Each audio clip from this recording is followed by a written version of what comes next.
Hello, everybody, and welcome back to the Data Playbook.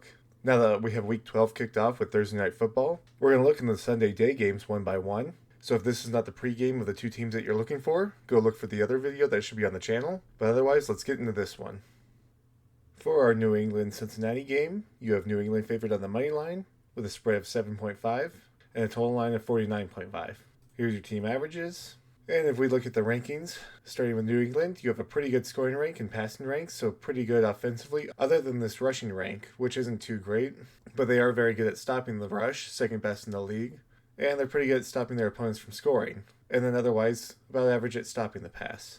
Cincinnati has about an average offense, other than their rushing rank, which is about the second worst or third worst in the league. They're also the worst team at stopping the rush, and very bad defensively across the board, also being the worst team at preventing their opponents from scoring. But otherwise, they have about an average passing rank and an average scoring rank. For your quarterbacks, you have Drake May and Joe Flacco. Drake May averaging 20.3 fantasy points per game and Joe Flacco averaging 15.1. Drake May has 5 interceptions this season, with 2 fumbles lost due to a sack, and Joe Flacco has 9 interceptions this season, with 3 fumbles lost due to sacks. With the averages and then the team's carry share, you have Drake May getting about 23.3% of the team's total rushing carry share and about 23.1% of the team's total rushing yard share. That comes off of an average of 6.4 carries a game and 25.9 rushing yards per game. And then with Joe Flacco, we don't quite see the numbers, but we do see how small it is, so maybe about 13% here for that rushing carry share, and definitely less than about 5% here for that rushing yard share. And then looking at the running backs, you have Ramondre Stevenson and Chase Brown. Stevenson averaging 9.4 fantasy points per game, and Chase Brown averaging 13.4. The only turnovers come from Stevenson, with 2 rushing fumbles and a receiving fumble lost this season.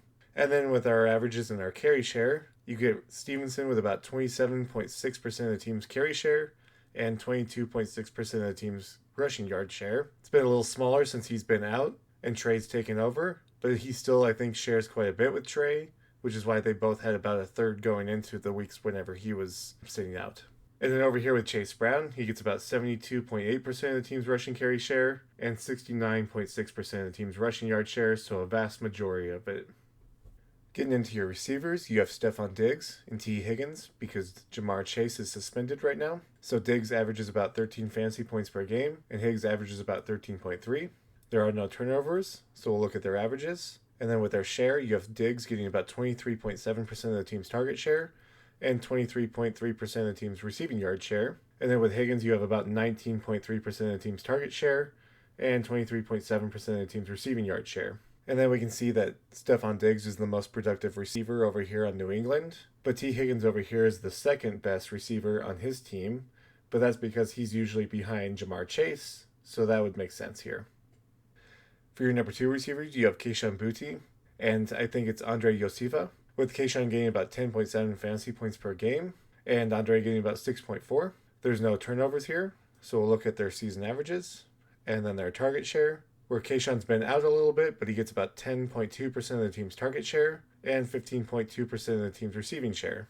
Andre's numbers we can't see here just quite, but you can go back and you should be able to see those numbers for this slice now. And we'll look at them next with the tight ends as well. These both seem somewhat large if we compare to about the size of 10, so maybe about 12% for both of these. Since we're moving into our tight ends next anyway, here's your numbers at 10.6% and 11.2% for Andre. But now getting into the tight ends, you have Hunter Henry and Noah Fant, with Hunter Henry averaging 9.1 fantasy points per game and Noah Fant averaging 8.7.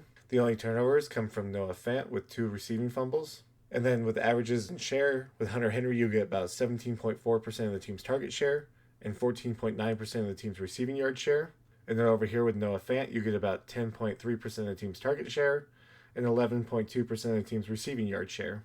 It is maybe notable that that does make Hunter Henry about the second most productive receiver on New England right now.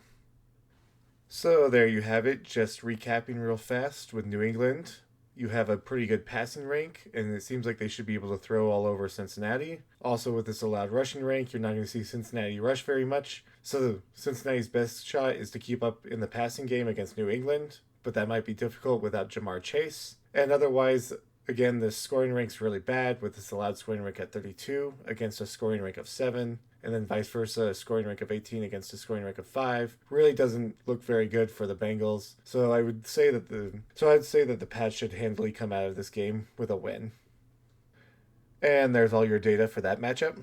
I hope you found it interesting and useful.